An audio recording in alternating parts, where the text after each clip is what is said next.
Thank you for attending our webinar, Crisis Prevention and De-Escalation by Yiliana Puerto, Behavior Analyst. Yiliana. Hi, thank you so much for having me. So today we're going to be talking about crisis and de-escalation and overall just crisis prevention. So we want to begin by talking about the stages of crisis. So a crisis occurs in stages or steps, and in most cases, individuals don't immediately begin to experience a crisis or crisis behaviors without warning at all. We might describe an individual as calm at first, then increasingly becoming upset or agitated, and then reach that point of what we would consider quote unquote out of control behaviors, right? Finally, then the individual will begin to calm down again. And so with this visual to the right, you will see these different stages on the crisis continuum. And we are going to be discussing today 4 basic stages of crisis, which include stable functioning, pre-crisis, crisis, and post-crisis.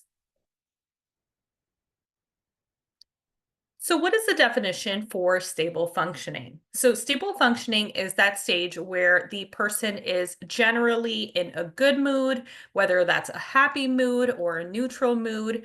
Their behavior is appropriate to the situation or the context in the given environment, and they are generally productive and generally cooperative. So most of us, we'd like to believe that we spend the majority of our day in that sort of stable functioning, that sort of neutral sort of phase, right? And that stage. Now, pre-crisis is when people begin to become upset. Their behavior is usually quite different than their normal stable functioning behaviors. Their behavior might become obvious, so such as, you can experience someone yelling in anger, or it can be more subtle. A lot of people experience pre-crisis behaviors and they suddenly become very quiet. They break eye contact. And so you start to see some of these sort of shutting down behaviors that are occurring during that pre-crisis stage. Now, when we're discussing crisis, crisis is when the person becomes aggressive, begins to hurt themselves or others, begins to destroy property. And this is when staff must physically intervene, right? Now, this course and this quick webinar will not be addressing crisis behaviors directly, but we will be discussing all of the stages that lead up to crisis, including that of the role of post-crisis. So post-crisis comes after a crisis situation has already occurred. And at this stage, the person is once again beginning to calm down and is sort of regaining that neutral mood and that neutral, stable functioning level. Now, it's important to talk about what causes crisis behaviors if we're talking about crisis or if you're even talking about pre-crisis. And so we know that based on the literature and anecdotal experiences with clients and students service, there are a number of different reasons and a myriad of reasons as to why crisis behaviors occur to begin with.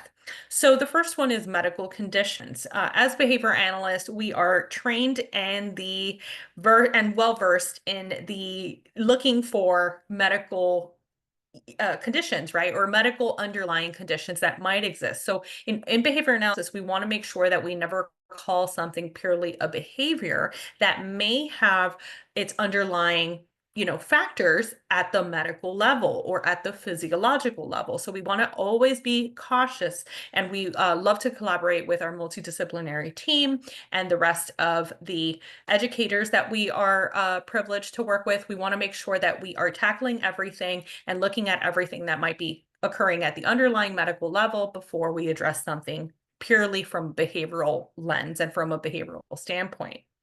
Now, being exposed to unpleasant events can cause crisis behaviors, right? So being exposed to something that is unpleasant, that is aversive to an individual, or that's simply not welcomed at the time or the day, right? We all have our really great days, we all have our neutral days, and then we all have, what we considered our quote unquote bad days or our unpleasant days or events that occur during our unpleasant days. And those can cause crisis behaviors for the students and the individuals that we service. In addition, we have losing an item, a privilege, or a loved one. So this can in itself cause crisis or pre-crisis behaviors.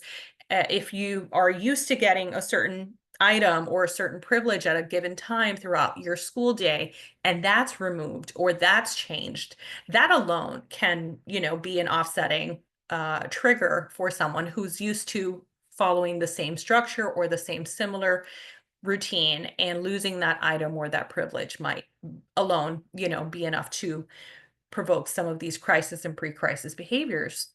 And also being unable to get what you want. For me, I'd like to, the team knows that I love my coffee in the morning. Some of us are tea people, some of us are coffee people. I'm definitely one of my, a coffee person.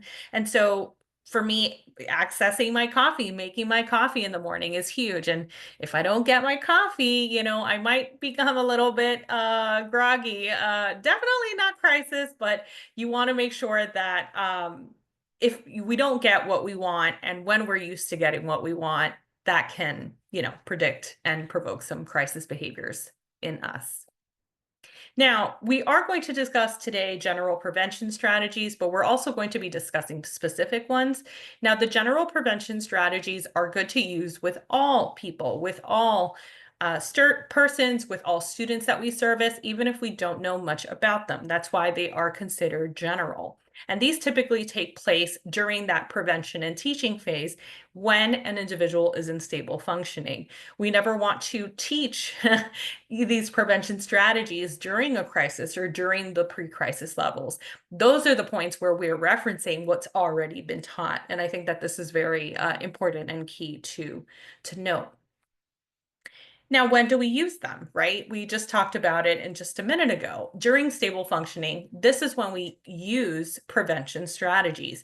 These can range from rearranging the person's work and living surroundings to meeting their daily needs to teaching individuals much needed coping skills, right? Some of those calming strategies that we need to be able to regulate some of the crisis behaviors that go on. Now, prevention strategies are used before the person becomes upset, during that stage of pre-crisis, and these have the longest benefit, the longest long-term benefit for the individual. And we will talk about why in just a minute. So some of these strategies that we're going to use as general prevention strategies are that to maximize relationships, we're going to maximize choice, and we're going to maximize skills. When we think about maximizing relationships, we think about developing a good relationship with a person and or a student that we may be working with. And that typically tends to work in our favor in assisting them to calm, right? And to practice those calming strategies when they become upset.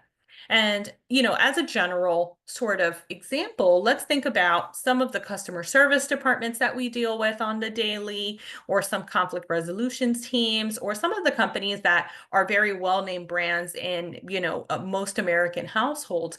One of the things that they are very good at as a general prevention, general de-escalation strategy is that they maximize their relationships. When you hop on the phone with them, or when you are seeking a specific service, or you're trying to resolve a specific conflict or complaint, they are very good at trying to create some kind of rapport, right? Create a relationship to be able to then assist with the issue at hand. They typically begin conversations with, how's the weather? How's your day been? Oh, I'm so sorry to hear, about this issue that you're experiencing or this conflict.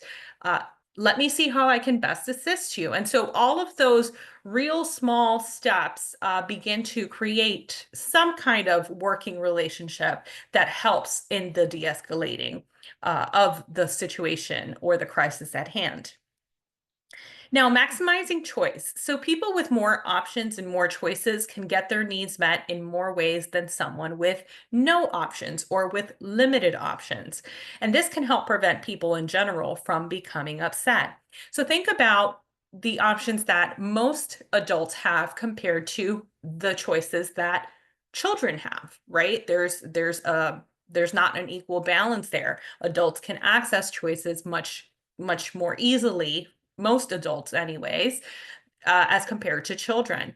Now think about the child who has difficulty expressing their needs or their wants, or communicating and verbalizing what their needs or their wants, are, whether that's through gesture or pointing or vocal output. This prevents people from accessing their needs and their wants at the moment that is needed and wanted. And so this alone can be something that provokes some upsetting behaviors and some pre-crisis behaviors. So we want to make sure that we are maximizing choices for the individuals and the students that we're working with. And then lastly, we have maximizing skills. So these are the skills that people need to be able to get their needs met. So for example, learning how to ask for what we want, learning how to wait, learning how to relax, or learning how to get help when we need it. So when we're thinking about those daily living skills, those social skills or vocational skills, some of those coping and calming strategies, we want to make sure that we are providing the skills that are needed to the people that we service so that they can get their needs want more readily, and they have their needs and wants more accessible as a general prevention strategy. Now, some specific prevention strategies, excuse me. These specific prevention strategies require you to know a little bit more about the individual that you are servicing. And so it is important to get quite a bit more of information about this individual or this student so that you can successfully prevent crisis behaviors or pre-crisis behaviors. So when we think about some of the examples like, shows with lead FBI hostage negotiators, right? These negotiators are trying to create some kind of balance, some kind of deal, right? And strike some kind of deal with the person on the other end of the phone call or the negotiation situation. And so you, as the lead negotiator, you are tasked with knowing what the motivators are for that person. Why are they in the situation that they are in? How can we motivate them to become, de-escalated from that situation? What's driving them? What is their need? What is their want? And so it requires you to know a little bit more about the individual that you are servicing and that you are trying to negotiate with. And the same is true for us as analysts or us as educators or instructors. We want to make sure that we start to become familiar with what the motivators are and what is, increasing or decreasing for the students and the individuals that we're working with. And so in the sections that follow, it will be necessary to understand these kinds of things, in particular for that person that we're working with, which can provoke crisis behaviors. It's also important to know which skills they have and they do not have, as these can also greatly affect the presence of crisis and pre-crisis behaviors. So when we're talking about specific prevention strategies, we're talking about two primary ways to help people with prevention. We're looking at number one, arrangement strategies, and these are the things that you can do for the person that you are working with or trying to assist. Now, number two is skill teaching strategies. So these are the things that you can teach the person to do for themselves. So I'd like to take an old proverb that to me speaks very well to this specific arrangement and skill teaching strategy. And so if we give a man a fish, for example, through this old proverb, we are feeding him for a day. So in this case, this is what we are doing for that person that is hungry. We are arranging the environment. We are fishing for them. Therefore, we are doing this for that person to arrange and prevent a situation, right? Which in this case would be hunger. So if we give a man a fish and we feed him for a day, that is our arrangement strategy. Now, if I teach a man to fish and then therefore he feeds himself for a lifetime, then I've taught him a skill, right? So these are the things that we can teach the person to do for themselves.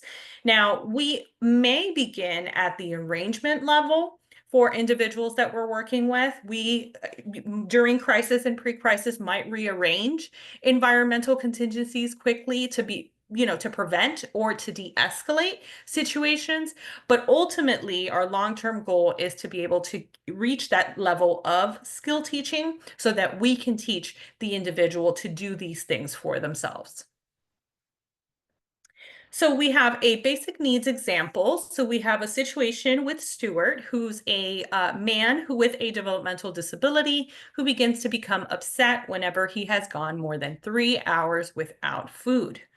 So the arrangement strategy we have for Stuart is that we will make sure to send a snack with him so that he can eat at mid-morning, right? And he will probably need a prompt to be able to access his snack. So these are the things that we are doing for Stuart. We're sending a snack and reminding him, right? Now, the skill teaching for Stuart is we're going to teach Stuart how to use a vending machine at the workplace, right? This is what we can teach Stuart to do for himself. What about the day that his caregiver forgets to pack a snack for him, or forgets to send a snack for him, or he is not prompted to be able to access his snack? That alone can become triggering, right? And can create some of those pre-crisis or crisis situations. So we want to make sure that we are teaching Stuart how to use the vending machine at the workplace as that skill teaching strategy in the long run. Now we have a practice situation similar to Stuart's, and this is with David. So David comes into his middle school classroom looking sleepy. The teacher knows that David is much more likely to get into a fight, right, based on previous days, than he is, and that he's not, he does not pay attention well when he is sleepy. I imagine most of us would probably not pay attention too well if we're sleepy too. So which is which? So which is the arrangement and which is the skill teaching? So for number one, the teacher pulls David aside and asks him if he got much sleep last night. When David says no, the teacher lets him take a 15-minute power nap. Okay, so that's number one. So is that arrangement or is that skill teaching? And then we have number two. The teacher shows David how to schedule his time so that he gets his homework done in the afternoon and he no longer needs to get up early to complete his assignments. Again, which is which? Is this arrangement or is this a skill teaching strategy? So if you guessed arrangement for the first one, you are correct. Arrangement is what the teacher is doing for David. So she sees that David is sleepy. She's going to help intervene, right? She's going to help prevent a situation. So she will, provide him with that opportunity to say, here's your 15-minute power nap. So that is what the teacher is doing for David. Now, the skill teaching strategy is the teacher shows David and teaches him how to properly manage his time so that he can get his assignments done and he no longer needs to wake up early to complete these. So ultimately, the skill that is taught to him is how to manage his time and complete his assignments and homework so that he is not coming in sleepy. So again, arrangement is what the teacher did for David. Skill teaching is what the teacher taught David to do for himself. And we have our second practice example with William. William is a 14-year-old boy in a classroom for children with emotional and behavioral disorders. He wears hearing aids in both ears, but many times he forgets to put them in.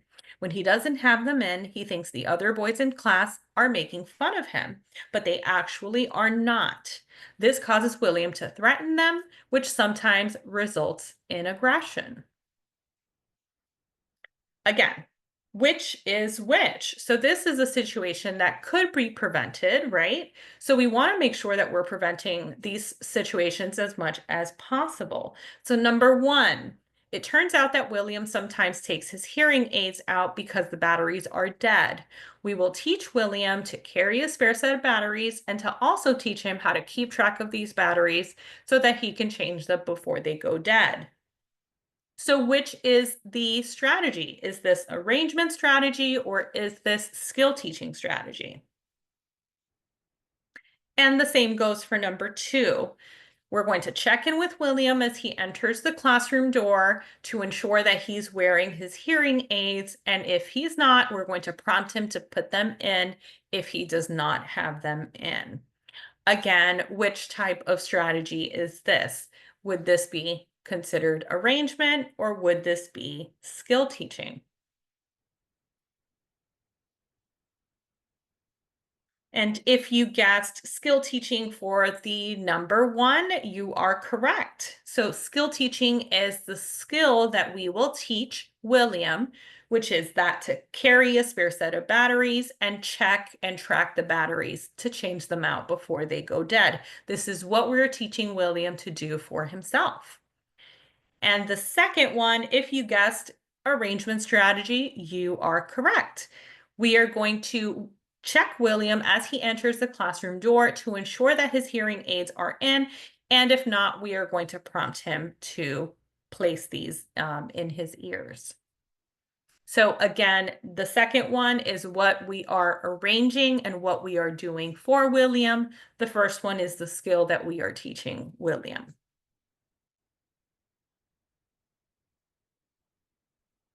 And I open up the floor to any questions, comments.